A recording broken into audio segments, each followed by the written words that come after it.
Welcome to the special year-end edition. Well, every time I do this, it's year-end. Game of the Year edition. What were my favorite games of the year? I want to engage with you, chat. If you're watching this live on Twitch, I want you engaging with me on what your favorite games of the year were. And if you're watching this on YouTube, put them in the comments. Tell me how wrong I am. What was your favorite game? We're going to get there. But first, I want to talk a little bit about the games that I didn't get to play this year that were probably on a lot of other top 10 lists, or maybe they would have been on my top 10 list if I had played them.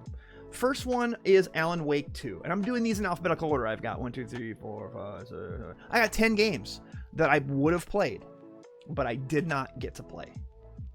For whatever reason. We'll start, and this is alphabetical order, so Alan Wake 2 is one of them. I did not get to play that game. I'll be honest, I love Remedy as a developer. I think they are really, really good at the gameplay. I don't really care about their stories. I could not get far into Alan Wake 1, didn't care. I found it boring. Control, great concept, cool graphics, good controls. Story I didn't give a shit about. So when Alan Wake 2 came out, I've had a lot of people tell me it's really good. You don't need to play the first one. Sorry, I wasn't going to drop $60 on it, $70 on it, and then have it not run very well on my computer. Maybe I would have bought it on PS5. I don't know. It just didn't work out for me this year to play that game. It is on my wish list. I'm keeping an eye on it, but I did not get to play that one. But I know some friends. One of them says that's his game of the year, so totally fair. Another game I didn't get to play this year, Amnesia: The Bunker. I really liked the first Amnesia game a lot. We streamed it a couple years ago. It's fantastic. The two after that one, middling reviews, but then comes The Bunker, and this was on Game Pass, so a lot of people got to play it on Game Pass. I don't have Game Pass, and it just missed me, but everything I've heard is that it might be the best of the series. I'm watching Chad. I'm going to Authority. You're going to play Alan Wake. You need to play both Alan Wake and Control to play Alan Wake 2. Well, then there you go. Let's see. Another one, number 3, was Dead Island 2. Now, Dead Island 2 reviews weren't great, but it looked good, and it's basically just mind-numbing, run around and beat up zombies and do story stuff. I love the original Dead Island. I like Dead Island Riptide. I wanted that type of game. But then the thing that kept me from buying it was not even really the middling reviews, but we kind of got the better version of Dead Island and of what Dead Island 2 would have been with Dying Light. It's that developer went on to make Dying Light 1 and 2, and those games are phenomenal. I love you. They're fantastic games. And Meow Live with a raid, thank you so much. We're talking about the top 10 games that I didn't get to play this year that maybe would have been on my list, or they probably are on your list. So let me know in the chat when I mention a game that you love. I didn't get to play Alan Wake 2, Amnesia: The Bunker, Dead Island 2, even though the reviews weren't great. I like that type of game, but I think Dying Light has surpassed it now with the parkour, and the story in Dying Light 1 and 2 is decent.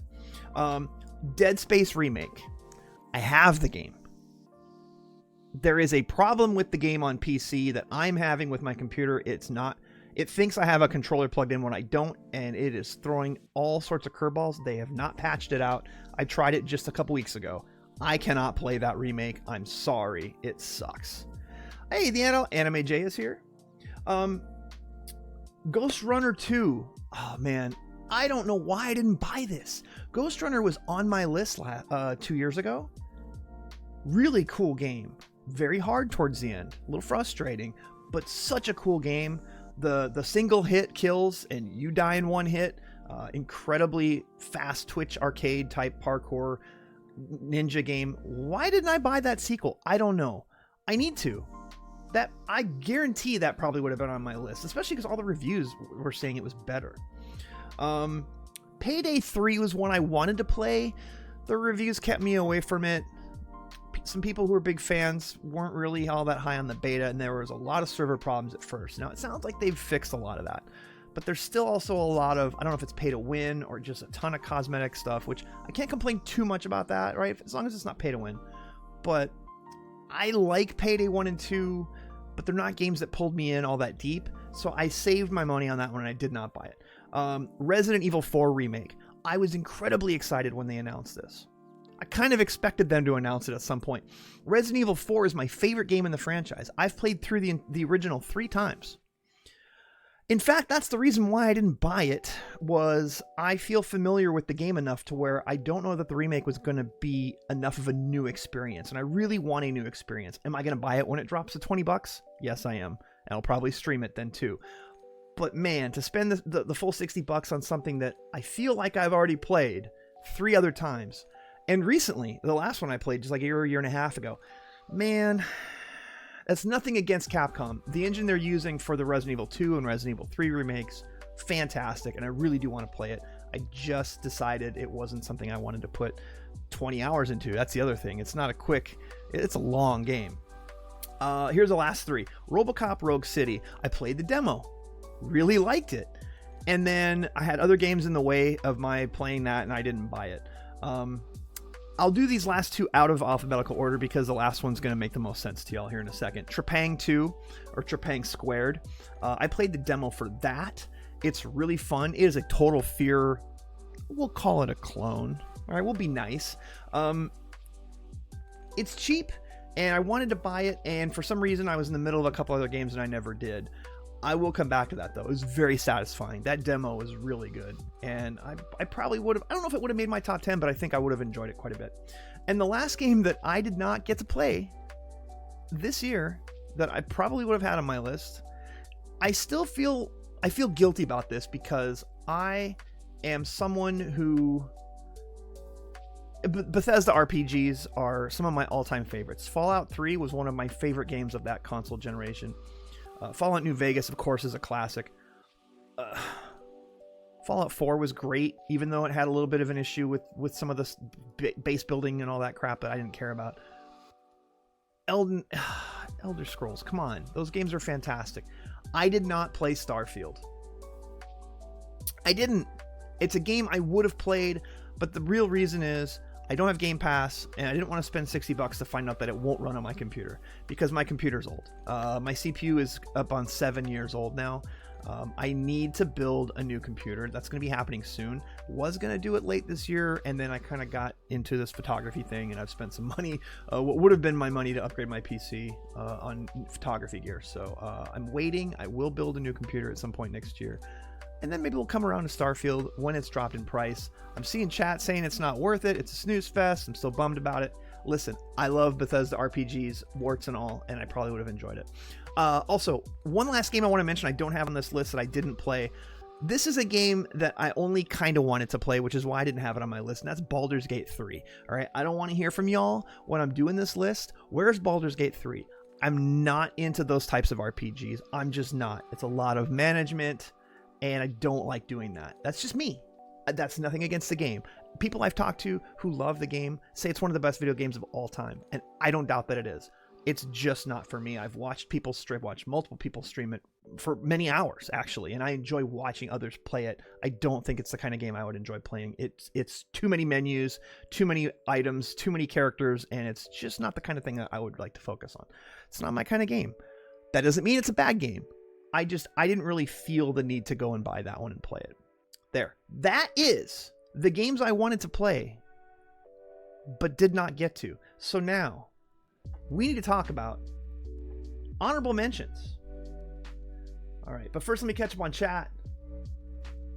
Really appreciate that. Oh, hey, the raid, by the way. Big shout out to Meow Live. Really appreciate your raid. I will say that even people who don't know D&D or that type of game stuff still end up enjoying it. I've heard that game is as close to a Dungeons and Dragons experience you can get in a video game ever, and I respect the shit out of it. And having watched people stream it, like friends of the channel, like it looks fantastic, and it looks like the kind of game that would be really cool.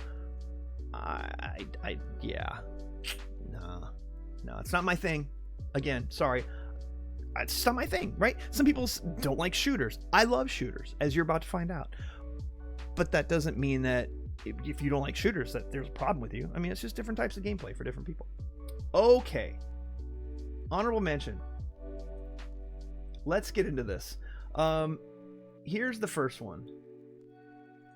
we'll just flip over to this on theater mode. Honorable mention, and then I'll just kind of talk a little bit about it. Hold a moment. Stop you. Turn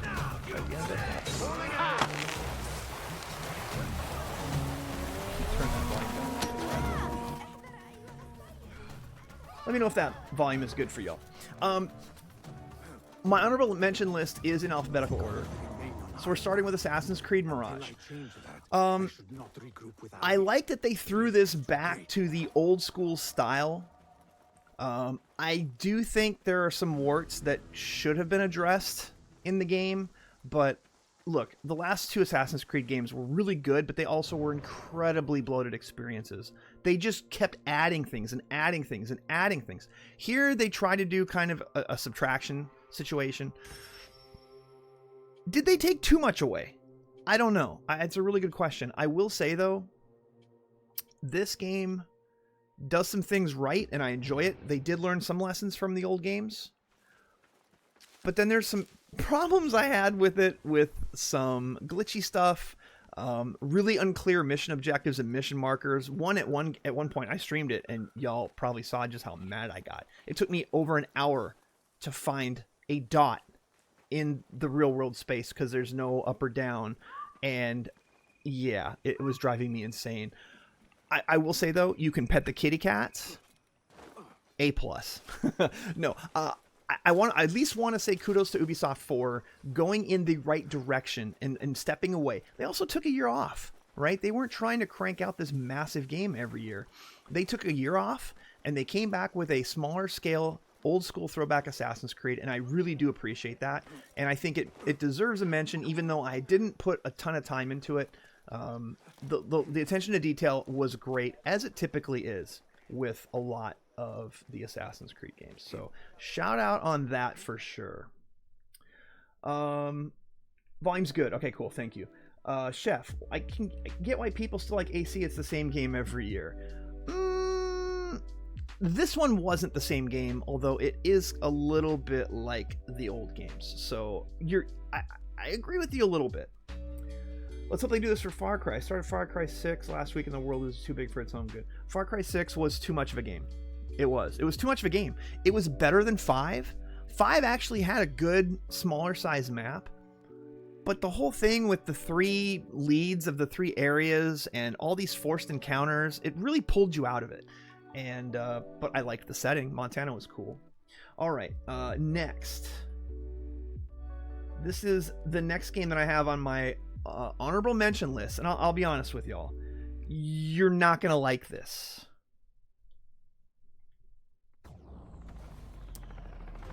All right, it's Modern Warfare 3, and let me explain. Okay, let me explain.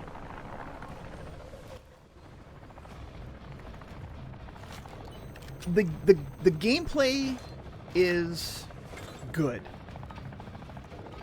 The gun, the handling of the weapons is fantastic. It is the best.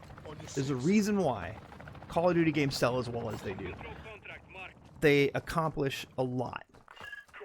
The problem with this game, of course, it's the big 800-pound elephant in the room. Sorry, I'm out of practice. I've been away for a week. Was that this campaign was very copy-paste, and the multiplayer they basically just up-resed maps from Modern Warfare 2, the original Modern Warfare 2. It's very confusing. But it still feels really good to play. Should it have been a DLC? Yeah, it's hard to say it's not worth $70. I'm telling you, it's not worth $70. But it's still a fun game to get in and play with your friends. And Warzone is still pretty good, although it runs way better on consoles than PC. And lastly, and this is what I wanted to show y'all. They took DMZ, which still exists as a free-to-play type game mode, but they made zombies like DMZ. And this is a lot of fun. I have not put as much time into it as I want to, because it's good. You got to have some friends on when you're playing this. But man, combining DMZ with zombies, making the zombie game an extraction shooter has brought me back to zombies in a way that I didn't expect, because I haven't really been into the zombie game mode since the very first game, which I played a lot of. And then the second one I played a decent amount. And then it started to get bigger and bigger and bloated, and they started hiring movie actors to do VO. And it just got to be too much. This is a really fun game mode, and I hope we get more of this. I never care about zombies in games. In these games, I don't care. I'm like, oh great, another zombies game mode. This one made me care about it, and for that, I think it at least deserves an honorable mention. Snore Zone. Only because you got it for free. I have a friend who hooked me up with a copy. Full disclosure.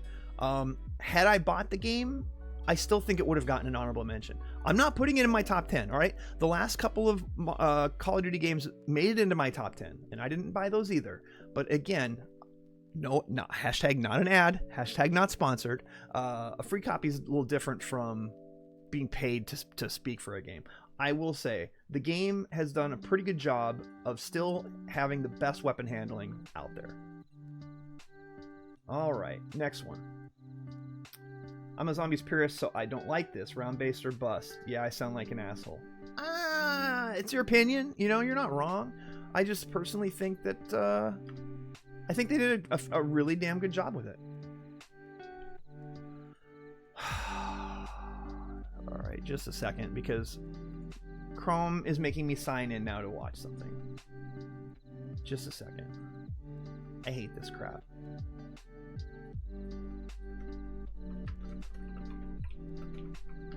All right, the next honorable mention. Is it going to work? Yes, it will. All right. The next one is a little game that I've put a few hours into and I want to play more of. And that is Lords of the Fallen. Now, I know some people are really down on this game. Someone in our Discord was basically saying that towards the end, the boss battles get really annoying because they just throw a bunch of other enemies at you at the same time. Totally get that. I don't want that in my Souls-like. Here's the thing, though. I think a lot of fans of Souls-likes are incredibly picky and hard to please. That is not a slight against them, right? They have very high standards. I am not a guy who plays a ton of Souls-likes. I enjoyed the hell out of Elden Ring. That was my #1 game last year. And we've played quite a bit of it this year. In fact, come back on Christmas night, where I will be in Santa Claus play, and I will be fighting Melania for the first time ever. We're doing that on Christmas night, so come back for that. But I think the concept with the lantern and having different areas of the same space that you can go to back and forth, it was a really cool concept. I waited to play the game because I'd heard there were some performance issues on PC, and it definitely, by the time I started playing it after a couple weeks, and it had been patched a bunch, and they've been patching this a lot, by the way, it's running a lot better. Full disclosure, yes, I got a free copy of this one as well from a hookup at City Interactive, but I enjoyed my time with this. I did get to a point to where it is so much like the older Souls games, to where it's linear, and it started to annoy me only because if something isn't working, you're just going to have to farm to unlock stuff.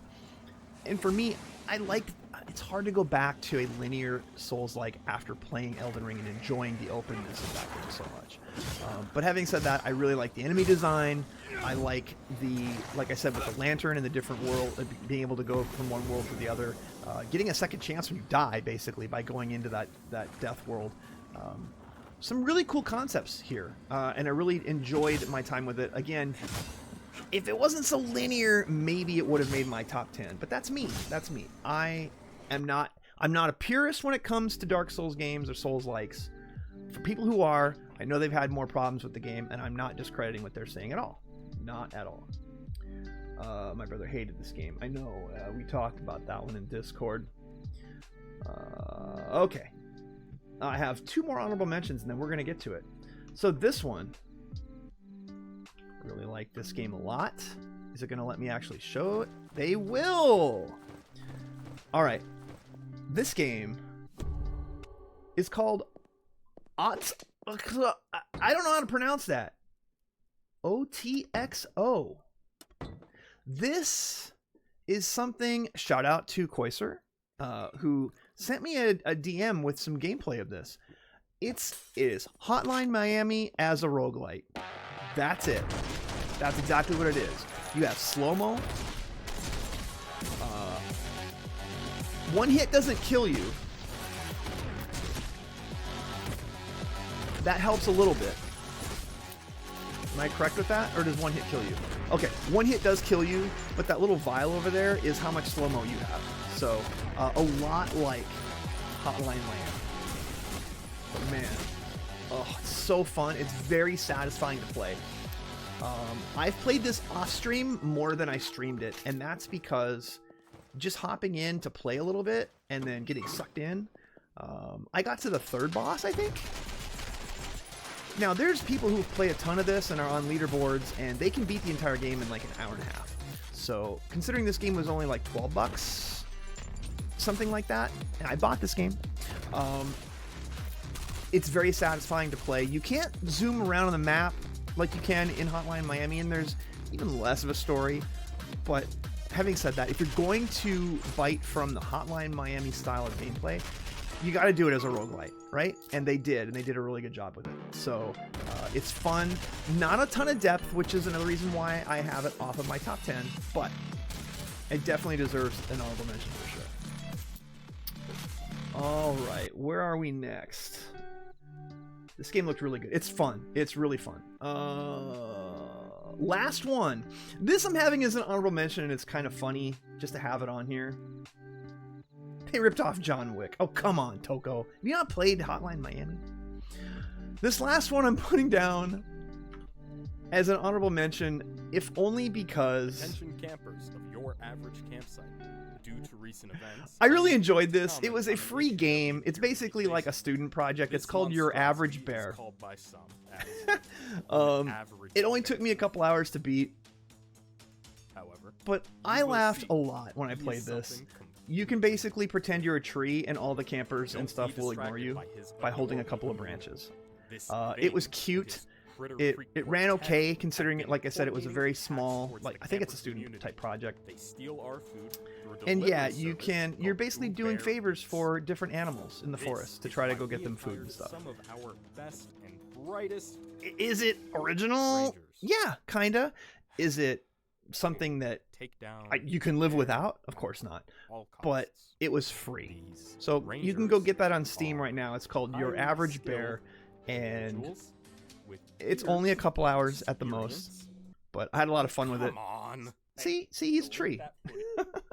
So that was my last of the games that I have as honorable mentions. All right, this is number 10 for my favorite games of the year.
Avatar Frontiers of Pandora. So here's the thing with this game, and I'll tell you. My expectations on this were pretty low. But that doesn't change the fact that this was quite a surprise for me. It is an incredibly beautiful Far Cry. Is it as good as Far Cry? No. No, I would never say it's as good as Far Cry. But the game is way better than any licensed game has a right to be. I'm not saying it's the best licensed game ever. And look, I've maybe got 6 hours into it, all right? I just got it recently, pretty much before I went on vacation. I put some time into it, though. So, the campaign has co-op. It is a pretty big open world, and it gets bigger the more you do missions and you can expand into other areas. The story is, it's not bad. It's not bad. Look, is the story in any of the Far Cries any better or worse? No, I think it's pretty comparable. But you can run this at 60 frames a second on PS5, and I think it's on Xbox Series X as well. And yeah, it is. It runs really well. It looks fantastic, and you can stealth your way through it, or you can just go and shoot everything. And it is, I don't want to say it's, I will say it's inspired by Far Cry. Again, I'm a big fan of the Far Cry series, but the inspiration is there. It's from Ubisoft, right? So you can't really fault them from ripping off a Far Cry game. But you have outposts to clear out. You have they're like oil rigs that you can try to take over that help free up parts of the land. So not really like the watchtowers or the towers in the old Far Cry games, but a little bit. If this wasn't a licensed game, if this didn't have the Avatar name on it, if it just looked this good and you were some sort of a creature that's very tall and could move very well, you can double jump in it. You unlock that pretty early in the game. I think it would have been received a little better, but I think we have this, there's this expectation around a licensed game like this. But like, some licensed games are fantastic. Alien Isolation, anyone? Some licensed games are terrible. Aliens Colonial Marines. I would put this up there pretty high in terms of the I'm trying to think of the best way to put this. I think Nora's nearby. I'm enjoying my time with this more than the last two Far Cry games. That was a big surprise for me. Huge surprise. Nothing against those Far Cry games, but the graphics in this game, the voice acting is very strong. It's impressive. And I was quite surprised as I was playing it, and I just kept thinking, is this a top 10 game for me? I think it is. I think it squeaks in at number 10, but that's where it belongs. It should definitely make my top 10, so there it is. Number 10. Avatar Frontiers of Pandora. A little bit of a surprise, a little bit of a curveball. Chat. Free game, not an ad. Yeah, I get some games free. What? Far Cry 3 had a pretty good story. It did. And 4 had its moments. 5 was nice setup, no payoff. 6, what was the point? Other than, you know, they had Gus. They had Gus Fring. And that was cool. What would the letter rating be? On this, it's a B-ish, B-. It's not perfect. There's definitely, the movement feels a little weird. It's hard to get used to. It took me a couple hours to get used to the movement. But you're in you're in a Na'vi body. You're tall and thin and lithe, and you move more like they would move. So it's a little weird to get used to at first. But that's not a problem with the game. They didn't just take a standard character model and way of movement and then just made them taller. Put your eyesight, your head taller. You feel like you're moving like a Na'vi would, as opposed to just another person in another shooter. So they've put a lot of thought into this game. I don't know how long the development cycle was on it, but they've done a really good job, and they deserve some kudos. I know Donkey put out a video like a week ago about it, and it's pretty funny. But that's what Donkey does. I think it's a pretty damn good licensed game. Okay, that was number 10. And now I'm going to go to my thingy here, and we're going to put the list up. There it is. Number 10. All right, number 9. Let's press the button. and let's get this going. Now, this probably isn't going to surprise people. I did not buy this game. Or, no, I did buy this game, but I bought this game. I did win a free copy through something else, but I gave it away to a friend. You don't belong here, pariah. There is no way back. It's called Perish. Only one way forward. Yes, I'm friends with the guy who made the music and one of the devs in the game. Full disclosure. Full disclosure. And yes, this is the metal video. That's our guy Joe. All right, we've streamed with him before. Really nice guy. His good friend Brett and Brett's brother are the two who made the game. And it is a 4-player co-op roguelite. Really cool level design. Well, level design is okay. I say the character design, the character models and stuff, very, very cool. It is unique in a space that you wouldn't expect a game like this to be as unique as it is. It's bloody, but not, well, let's just say the kick animation is incredibly satisfying. I know they nerfed it a little bit, but man, it's still pretty neat. Sponsored. No, I bought this game. I bought the collector's edition, or whatever, the digital special edition that came with the soundtrack. I really enjoyed the soundtrack. But again, I found the band and then got into the game because Brett, that guy right there, without the glasses, was working on the game. And it's a very good game for the fact that it's only $20. There's a lot of content there. I think the thing that kept me from coming back to it later in the year is I didn't have any friends to play it with. We kind of just, you know, the people who were playing it with me, we didn't really go back to it, and it's short attention spans. But you do have to, there's a risk reward in getting in and running through an area, and then do you die? How much money do you have? Do you want to go back to the hub world and spend that money, or do you want to continue and risk? It's the risk reward of all of that. But if you die, you get to take like half of your money, but then you lose anything else that you picked up.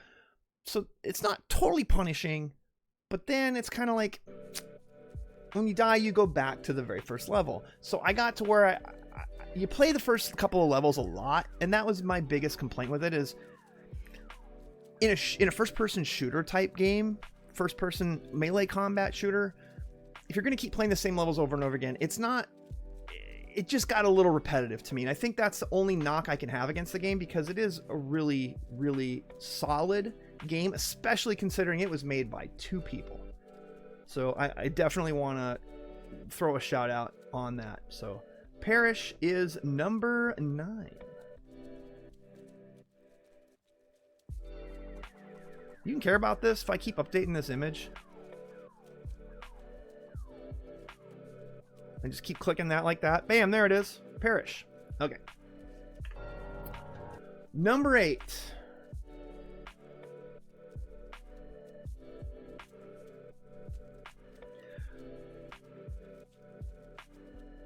Oh, man.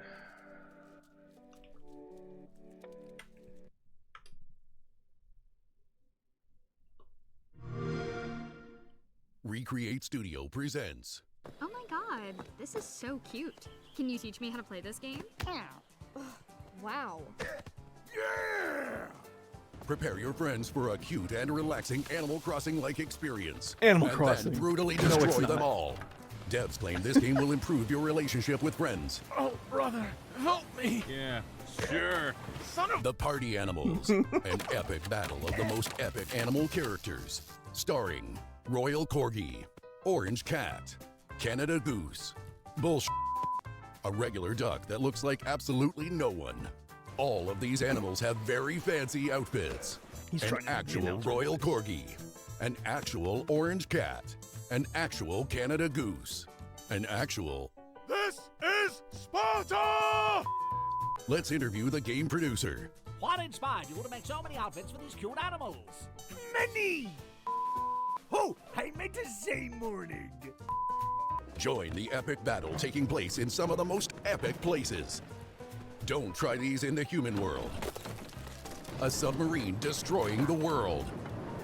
a freezing cold fighter jet, a pretty good black trailer. hole, football, trebuchet, huge hockey, I haven't played the exploding hockey one yet. basketball. While the game offers various modes to encourage different styles of gameplay, but we all know that the only thing that's truly interesting is to watch your friends lose their shit. Yeah, Oh, that is exactly it. There are lots of weapons. It's easy to get all tilted very when playing this game. realistic. John Wick really needs to learn how to use this. And the final and biggest feature of the game, butt scratching. Party Animals. Party Play Animals. with your friends Party on Animals Xbox. is my Coming number 8 2023. game of the year this year. It is so much fun. Turn the volume down a little bit. My only regret with this game is I didn't play enough of it. I really didn't. I kept saying that I want to play more of this, but I don't want to play it randomly. I don't want to queue in with randos. I just want to play with friends, and we just never got more people together to keep playing this. I need to set up a Party Animals night where we all just plan on getting on in advance.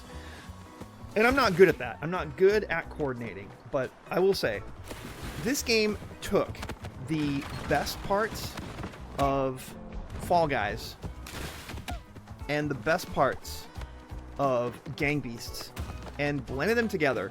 It's more Gang Beasts than anything else, but to have different competitive things that you're doing besides just throwing each other out of the arena gives you way more variety than I'd expected. I bought this game because Ball of Goof, viewer, shout out to Ball of Goof, won the contest by donating the most bits during my pledge drive, and I said I will play any game that you want on stream as long as it's safe to play on stream. And he said I want to play Party Animals with you, so I bought it. 20 bucks, and it was a blast. We had so much fun that night. I made a highlight video for it. It's on my YouTube channel, !YouTube in the chat, and you can go find it. Or if you're watching this on YouTube, thank you. Search for Party Animals here on my channel, and you'll find it. So much fun, and I want to play more of it. Why are we not playing more of this game? It's a blast. I want it to be with friends. I don't want to just get in with randos. It's not the same. And that's the reason why I haven't played as much of this game. I really do want to, and but the time I did spend with it, the little bit of time I spent with it, it knows exactly what it is, and it's all the better for it. So, shout out. Party Animals, my number 8 game of the year. Alright, chat, how you feeling so far on these? How are you feeling?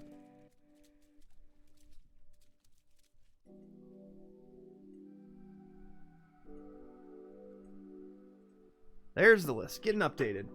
Black Metal, thank you for doing the YouTube. Appreciate that. All right, number 7.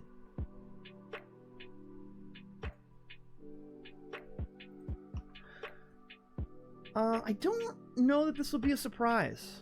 Maybe a little bit.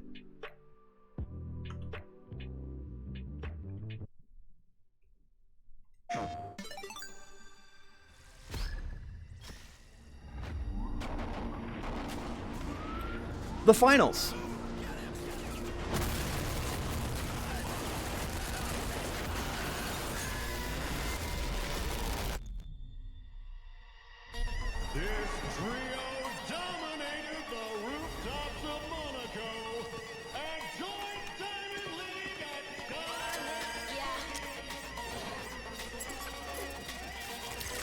So the finals is a free-to-play competitive shooter. It's pretty sweaty.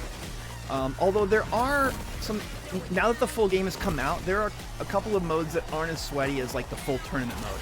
The beta felt sweatier. I put a few hours on stream a couple weeks ago of the 1.0 version, and I was enjoying myself until the game crashed. I am going to go back and play more of this on stream. It runs really well considering how much destruction is in the game. On my old PC, my old CPU, my GPU is okay, it's a 2070 Super, but my CPU is 7 years old. It runs really well, and it looks pretty good considering it runs well. And it requires teamwork in a way that a lot of these other free-to-play games don't. I would argue more than a Warzone. You get punished for breaking off from your squad. You can't just flank somebody and expect to not have a third or fourth party team come in and just annihilate you. So this is a really, really well done game. My question is going to be, how long is this game going to actually survive? Because it's going to live and die based on the fans and the fan response to it. Wrong button? How about spectate? How about that? Get ready for a mad cash Is this game going to have a long life? I don't know. I hope it does, and I want to keep playing it. Am I going to... You just died. Am I going to put a lot of time into it? I don't know. I know I've got a couple friends who are still playing it on a semi-regular basis. But is it going to stick around for a couple weeks and then everyone will move on to the next big thing? That's my fear. Worst case scenario, whatever engine they're using in this is incredibly strong. And I hope that if this game doesn't make it that long, I hope that this engine gets used in something else. Drawbacks would be, yeah, like the beta was pretty sweaty. Like I said, the full game isn't quite as bad when you're playing one of the quick play modes. It's not quite as sweaty. But man, yeah, teamwork incredibly important, and you will get punished if you're not staying close to your teammates. Which is, that's not a bad thing. It's just, it is more like Apex Legends in the skill curve is really, really high. And for that, I may not play it as long as I do some other games because I'm not great at games. So we'll see how that goes. Let's catch up with chat. Hey, Riz is here. I'm ever so slightly surprised. I played the beta and I liked it, but God, it can be competitive. Yeah, it's pretty sweat. To the front of the line. As much as I don't want it to happen, it'll probably end up like Splitgate or Hyperscape. Well, Splitgate at least still is live. But the jet setters are leading the way. The last member of the is it though? Is the problem? Is it though? I'm not sure. Alright, that was number 7. There's a lot here I'm trying to manage, so I appreciate your patience on my struggles to update everything. There's the list so far.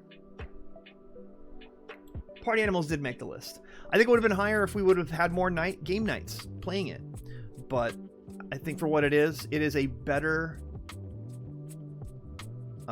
it's a much better Gang Beasts. And for me, it's a little bit better than Fall Guys. Because in Fall Guys, you can kind of be a jerk. But in this, it's kind of the point to be a jerk. And that's what makes it fun. And tilty, but fun. Still salty about Hyperscape. You loved Hyperscape? That one didn't click for me. The Finals is clicking for me, and I want to play more of it. And I think it has a chance to have a good life.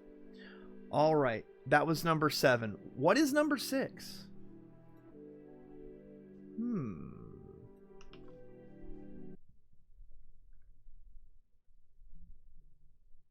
El Paso Elsewhere.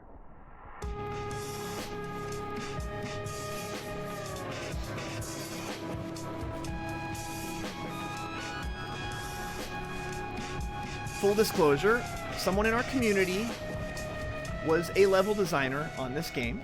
Shout out to Simply Robin. I did not know that when I got this game, which is weird. That makes things interesting. As a PS2-ish Max Payne clone, with some decent story, some fun voice acting, great soundtrack. Like, I need to buy the soundtrack.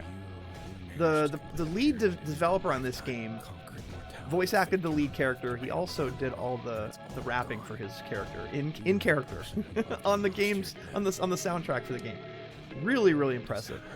I got stuck in a couple of spots, and it's probably more my fault than anyone else's.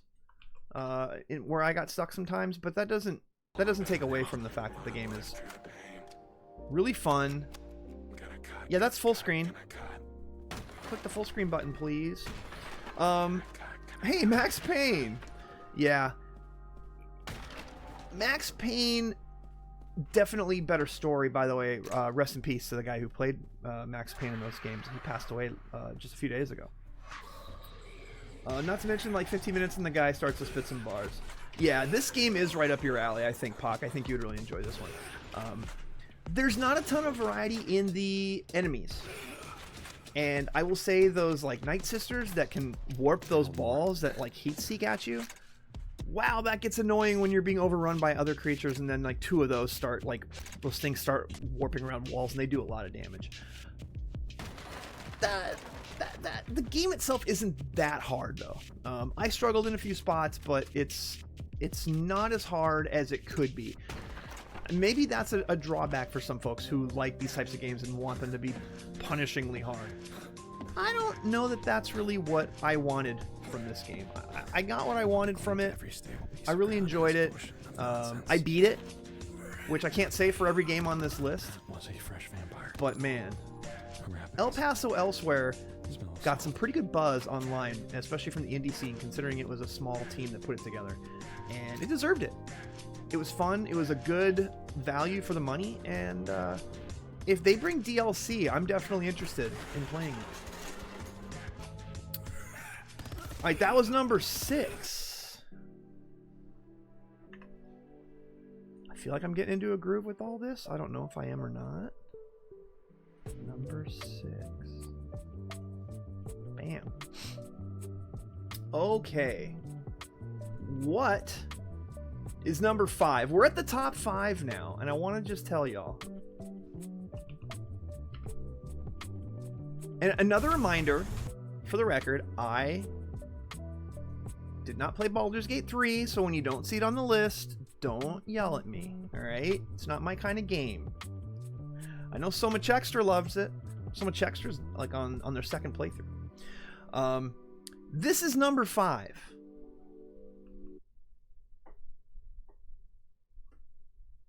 Battle Bit Remastered.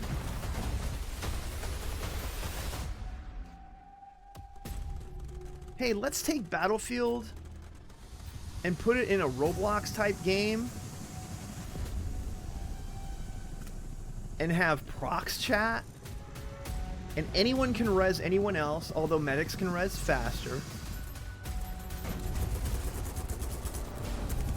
This is the best Battlefield game that isn't a Battlefield game that I've played in a really long time. Battlefield 2042 is a good game now, but I'll be damned if I can talk any of my friends into playing it. I just wish more of my friends were still playing this right now. Troll pick? What are you talking about, Chef? This game is so much fun. This was my... I'd say detox. This game was my decompress at the end of a stream. Still want to play a shooter, but not something that's sweaty. This is not a sweaty shooter. There's not a lot of pressure if you win or lose. It's not a big deal. It's just fun to run around and shoot stuff. It's fine. And guess what? A team of 3 people made this game. That's right. 3. Can I just say that again? 3. Still better than the last few Battlefields. Unfortunately, it is. The weapon handling's good. I think the attachment unlocks are too long. You know, you have to get like 150 kills with some of these weapons to even unlock decent sights or scopes on some of the longer rifles. I would have liked it not to be so grindy to unlock some things. And the cosmetics that you can unlock, to be fair, it's not pay to win on anything. All the weapons are there for you. Leaves a little to be desired. It would be neat if there was more options with like the player cosmetics and stuff. I'm asking for more DLC apparently. I guess I am. But the fact that this game was made by such a small team. Oh, by the way, I said 6. This is actually number 5. My bad. I forgot to press the button. Super pay to win. No, it's not, Limp. This game is a lot of fun, and I can go back in and play it right now and have a blast. And it's casual, low, doesn't matter, low poly, low pressure, battle bit. Can't count without my spreadsheets. This is true. This is true. I forgot what number I'm on. I'm juggling like 6 things here between all these YouTube links and I have 3 different browsers open, trying to manage chat and everything else. It's not working for me. Actually, it's working pretty well. I need to hire some producers, do some actual video production. What do you think of that? Just kidding. I ain't doing that. That's number 5, folks. BattleBit Remastered. I had it listed as number 6. Trust me, it's number 5.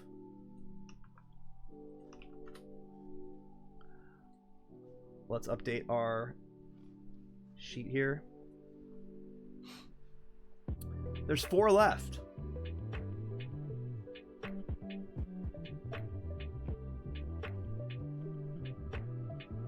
There's the image. Let me update that for number 5.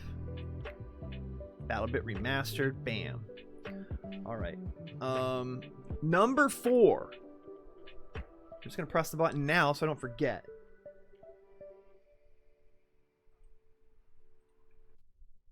This is number 4. It's Star Wars Jedi Survivor. I was betrayed by the one I trusted most. I will not be imprisoned again.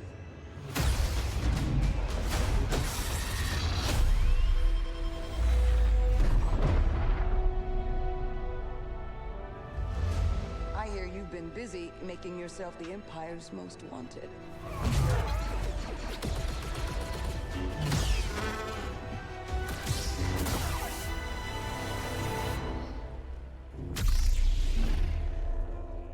Jedi. Remind our friend here why his kind are supposed to be dead. Here we go. After all we've done, the Empire's only grown stronger.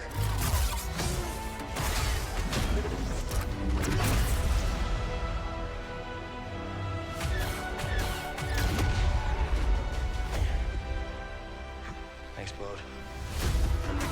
Part of the job, Custis.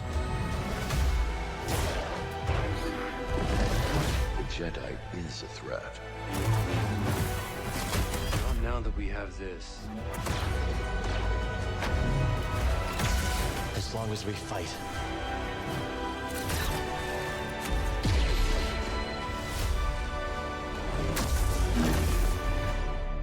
Hope survives.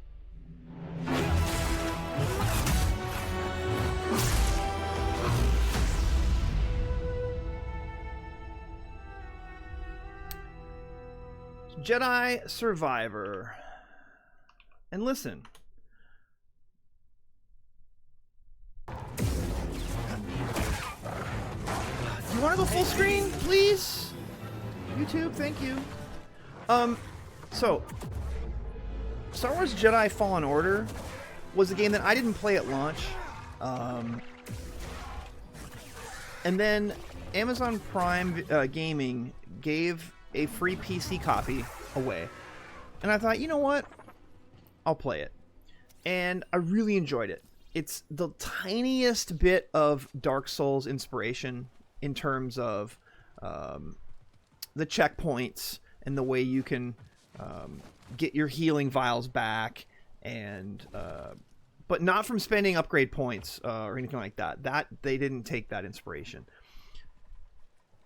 But this game is better than Fallen Order in almost every single way, save for maybe the story. I think the core story in Fallen Order, as kind of more of an origin story for this character and the other players that are, or the other people that are around him, I like that story just a tiny bit better. I think this one hit some pretty good notes, and there's definitely some strong moments in the campaign that I enjoyed. I know there are some side mission things that are apparently really cool. I have not gotten to them. I wish the game ran better on PC. It is definitely not a good port on PC, and that's where I played it because I got a free copy from a friend of mine at EA. Thank you, EA. Not sponsored, not an ad. But I did get a copy on Origin for this for free, and I would have bought it at some point. I don't know if I would have bought it on PC or if I would have bought it on PS5. PS5 version apparently runs great, looks great. Probably would have been the better version, but I got to stream it with y'all on PC, and I have no regrets. I really enjoyed the combat in it. There's way more variety than Fallen Order, and this is a game that I don't think I can go back to playing Fallen Order, at least from a combat perspective, because there's so much more variety in the different types of weapons, the different stances, the blaster, the broadsword. So fun. Just way more variety in the gameplay. But this is not a Dark Souls. I know some people think it's kind of like a Dark Souls game. Like here, this is a bonfire. It's a meditation point. But honestly, this is way more of a ripoff of Uncharted or the newer Tomb Raider games. And by ripoff, I just mean a good mix of combat and platforming. And in the Star Wars universe, I mean, what more can you ask for? Yeah, it's a damn good game. I wish it ran a little better on PC. I had to basically turn everything down to super low. And by the way, the game crashed like crazy on me the first couple of times I played it and streamed it. Like, I stepped away from it for a few weeks waiting for patches. They did fix it. But man, was it a pain in the butt trying to play this game at first. So, all that to say, my experience with this game was very strong. I enjoyed it a lot. And you get to unlock a mullet early on. So let's just be honest about that. All right, the mullet was very, very helpful. No, I'm just kidding. If you played Fallen Order and you haven't played this, you have to. There's just no way around it. It continues the story, and the combat is better. So for those two reasons alone, you should definitely play it. All right, we have 3 games left. Made me fall asleep. Limp Lion, everything makes you fall asleep because you're an old man. The mullet alone. That's right. Mullet stash combo was game of the year material. Hey, Nox, what's up? You got me tabbed? Thank you. We're down to our top 3 games of the year. Pox says, I think I know the rest of them. Skelly's in here to say, Modern Warfare 3 gonna be number 1. Well, you shouldn't have been late. Because it was an honorable mention. Mainly because of zombies. What they've done with the DMZ zombies is really cool. Number 3. So the last 3 I think y'all can probably guess if you've been watching the stream at all. Or if you've heard me talk online, on social media, in my Discord. These last 3 may not be a surprise. The order might be a little bit of a surprise, but actually, it probably won't be. You're wrapping presents. How dare you? All right. Number 3 on my list.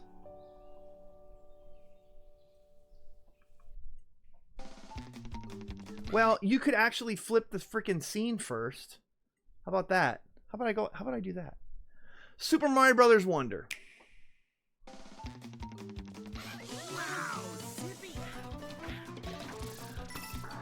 I have to finish this game. I have not finished it, full disclosure.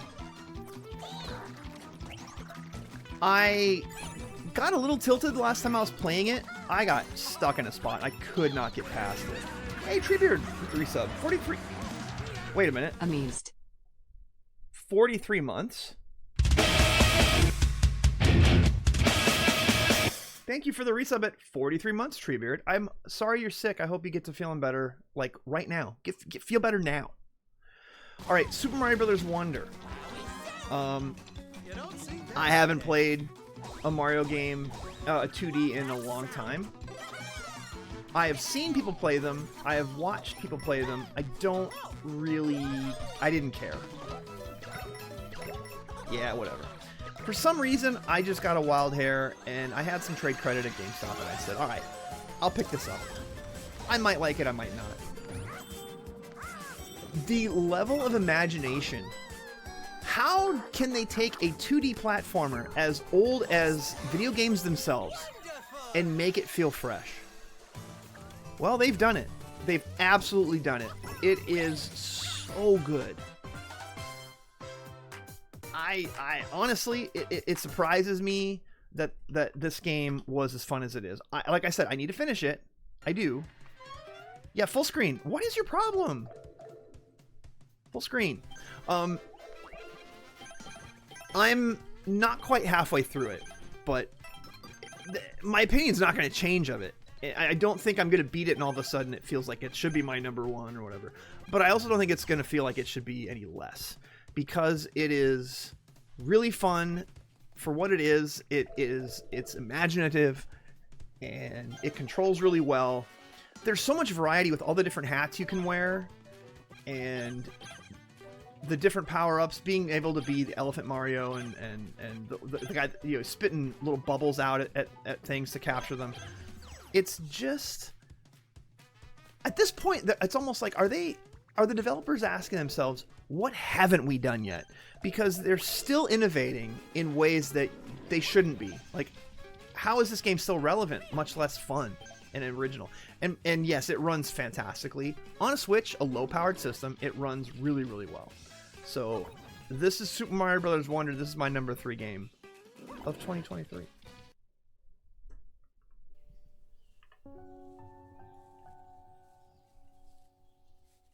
There's only 2 left. Only 2 left. Let me catch up on chat. This game looks so fun. It really is. It really is. You don't have to be a Nintendo honk to enjoy it. Still pumping out new ideas. I know. How? My daughter and I love this game. Limp actually agreed with me on something. Is that your game of the year, Limp? All right. #2. And when I show you all this, you're gonna know what #1 is, and that's okay. That's okay. I'm not mad about it, but I want you all to know something. My #2 game of the year is Spider-Man 2.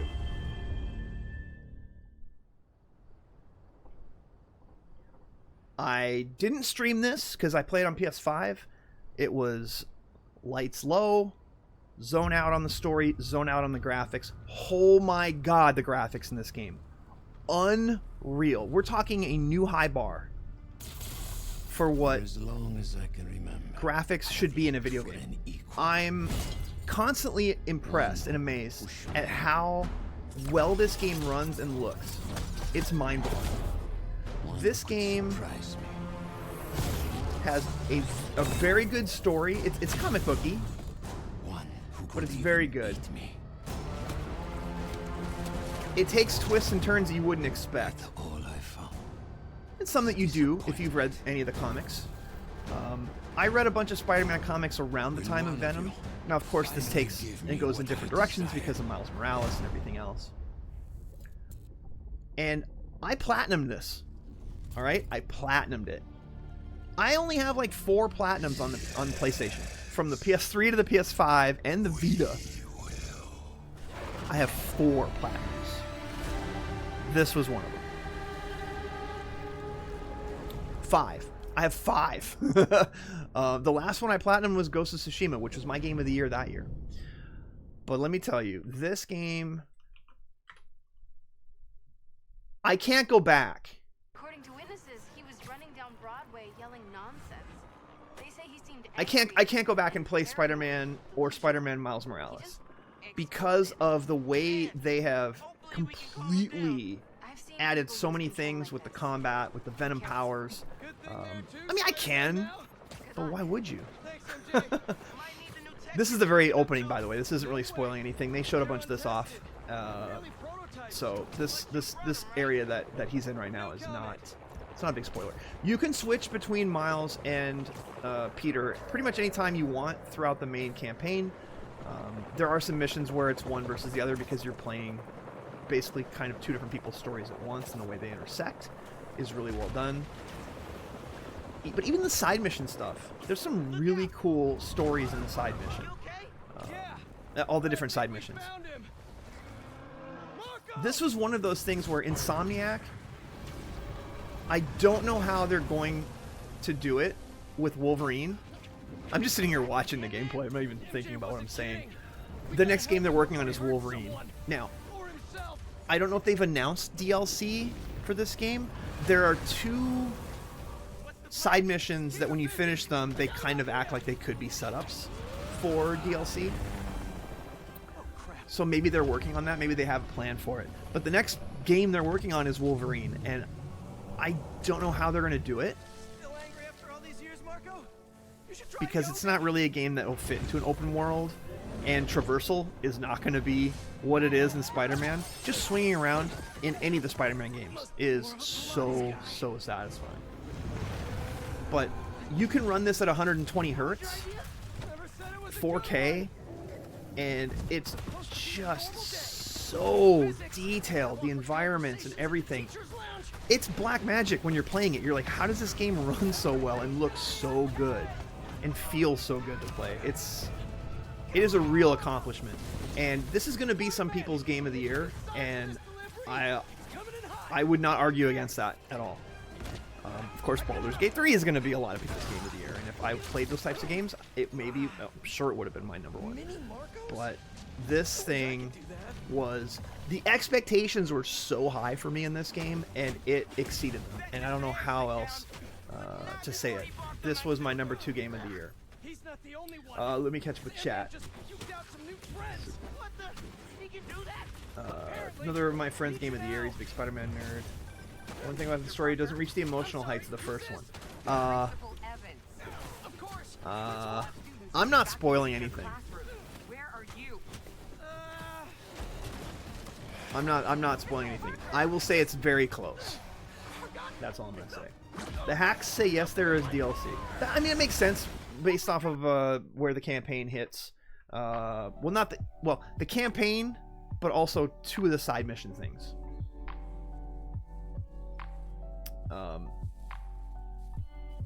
I'm not saying that there's going to be DLC, but it seems like there should be DLC. Okay. All right, my number 1 game of 2023.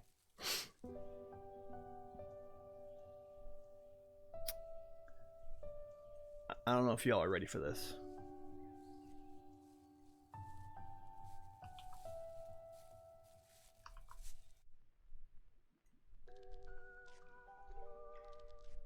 It's the day before. No. Here's my number 1 game of the year, folks.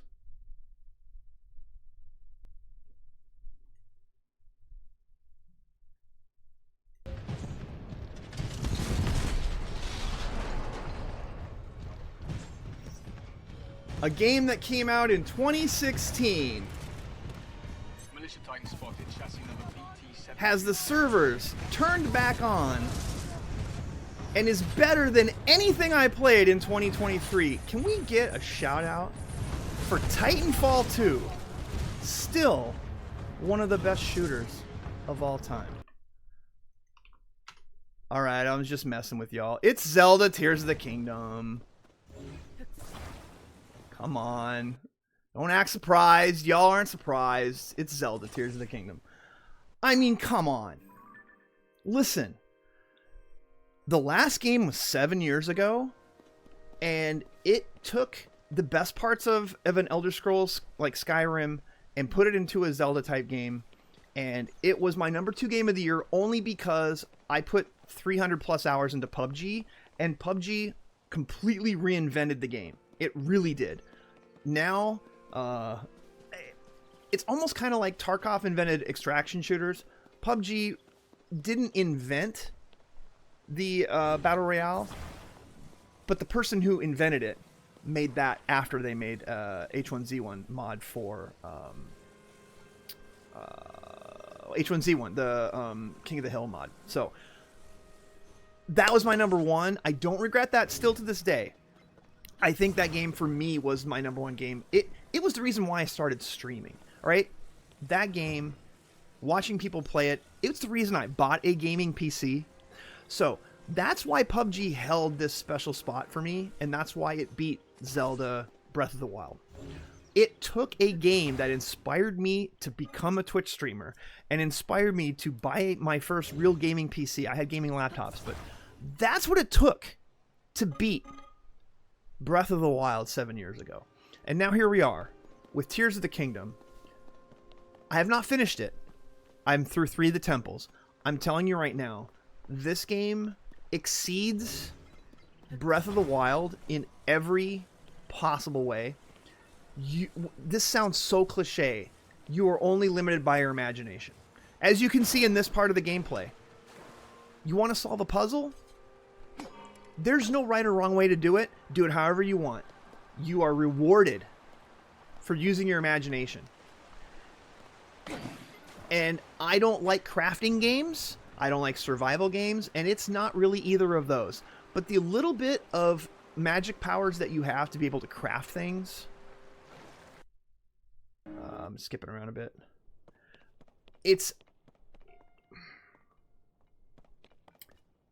I had more moments playing this that were just sheer delight and joy. And also, how the hell did they do this? How the hell did they come up with these ideas and pull them off so well? I'm still amazed by it. Here's the thing. This is a game that I basically play when we're not playing something else, because I play a lot of shooters.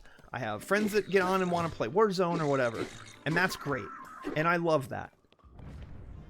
But this is something that I say I should play more of, and then when I get in and play it, I'm like, why do I play anything else? You could put hundreds of hours into this.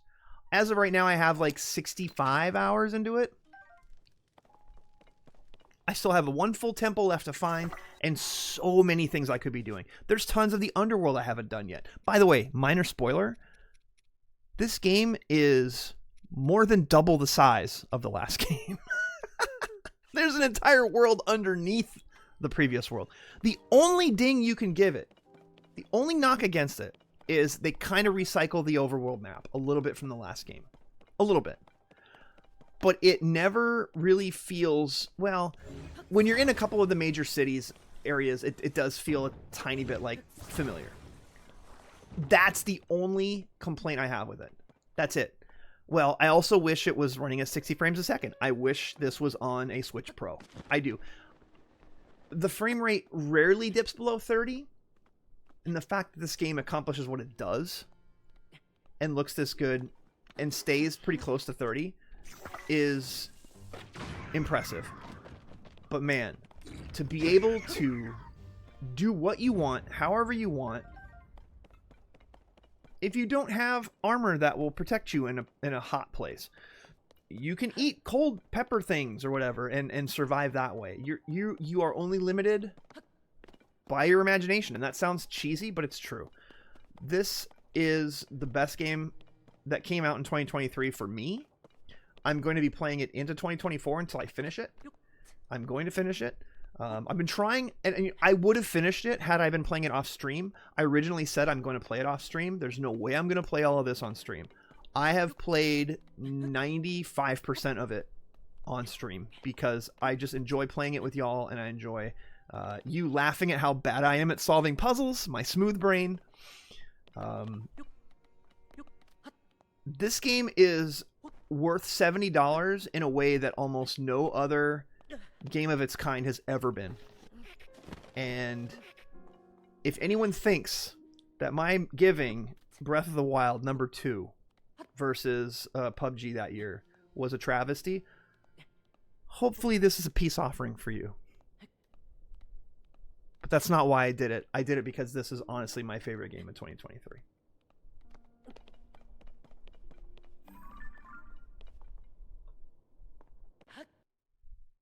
But now, the question is, chat, What was your favorite game of the year? I want to see it. YouTube. If you're watching this right now on YouTube, thank you for hanging out and dealing with my technical difficulties. What was your favorite game of 2023? Why was it Baldur's Gate 3? A lot of people are going to say Baldur's Gate 3. And when they announced the Video Game Award nominations, I'm like, Zelda's the one that I would choose. Baldur's Gate's going to win. And that's pretty much the way it went down. So, let me flip this open. Let me get the Game of the Year image so y'all can see the full top 10 list. There it is. So a couple surprises in there and a couple not so big surprises. I think any of y'all who have watched the stream over the last 6-7 months can tell Zelda was probably going to be my #1 game of the year. And it was. I can't fault it for anything that it did. All right, let's catch up with chat. The physics involved are insane. The way you can play with physics to solve puzzles, I'm going to say this, and this is, it almost hurts me to say these words. It exceeds Half-Life 2. The gravity gun in Half-Life 2 has been surpassed by the ability to lift objects in the game and bind them together. It does that better than Half-Life 2's gravity gun. Half-Life 2 is one of my favorite games of all time. I don't think I can think of higher praise than that. The clips of people getting goofy with it, love to see those.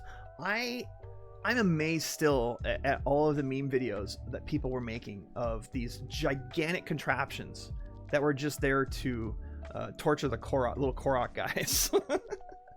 Apparently they actually finished the game years ago. The rest was spent tweaking and experimenting with physics and building mechanics. That sounds about right. It's incredibly rare when there's something that doesn't work the way that you would think it would work. And the feeling of joy you get, well, for the first time when you get on a glider and you put a little fan on it or a rocket, and then you try to stay on that thing as it's going all over the place. The joy you feel from that is like top 5 gaming moments of all time. Much less than when you're like, hey, I wonder if I could do this. And you can put things together and it works. Unbelievable. It deserved Game of the Year for me. All right, let me keep looking at chat. People have made whole ass robots. I know. Black Metal, it's your Game of the Year too. I knew that was going to be the case. You grinded through that game in like a weekend. I don't know how you beat the game as quickly as you did. I feel like they changed it up enough. They changed up the map enough, but everything else that they put into this game really improved it. Tears of the Kingdom shows you can have a massive world and not be incredibly boring. 100%. Looking at you, Starfield. Yeah, Starfield was a game I didn't get around to this year. I think maybe it would have been in my top 10, although I'm a bit of a Bethesda honk for their RPGs, so I might have forgiven it some issues. The only thing I personally would give it, the sky map is pretty barren. Yeah, but it is pretty neat to be able to go up sometimes, to rewind time and get on a block. When you see a block fall, I'm always like, oh, I'm like a ferret. I'm like, what's that over there? And I go over there and I rewind it and I go up there. And then I start exploring. And next thing you know, I've forgotten everything I was doing down on the ground as I'm hopping around trying to solve a puzzle up in the sky. Okay. Skelly. I just got Alan Wake 2, and I have a feeling it may retroactively be my Game of the Year. So you're not going to get around to Alan Wake 2 until next year, but you're probably going to say that will be your Game of the Year. Yeah, we talked about that one as well. That was also on my list of games I didn't get to play this year, but maybe I would have enjoyed. I'm just not a huge fan of Remedy games. Their storytelling, it's been a miss for me, although I love their graphics and their gameplay. My Game of the Year is RoboQuest, addictive roguelite FPS. Hi-Fi Rush I did not get to play. That's another one I had on my wish list and just never got to it. It looks too much like Jet Set Radio, and I think that's what kept me away, even though I know it's not that. Honestly, my Game of the Year is Cyberpunk 2.0. Does that count? 130 hours of Starfield, don't play it. Wow. Look, I've put hundreds of hours into every other Bethesda action RPG. I kind of need to play it, but not so much that I decided to upgrade my computer this year. I played a ton of Scarfield, says Skelly. I stopped playing their games, but never got back, but I will. Okay, that's a positive. I played Starfield for 22 hours, waiting for it to get good, and I was disappointed. Ouch. I just never had my Bethesda moment that so many other games gave me that really wowed me about it. That's fair. All right. So chat, thank y'all so much for hanging out tonight and watching. I do want to talk a little bit about the games I'm looking forward to the most. But for YouTube, this has been my top 10 games of 2023. I hope you enjoyed it. And again, post in the comments what you think is your game of 2023. And by the way, throw a sub. Throw a subscription, please. Please, please. Do it, please. Bye.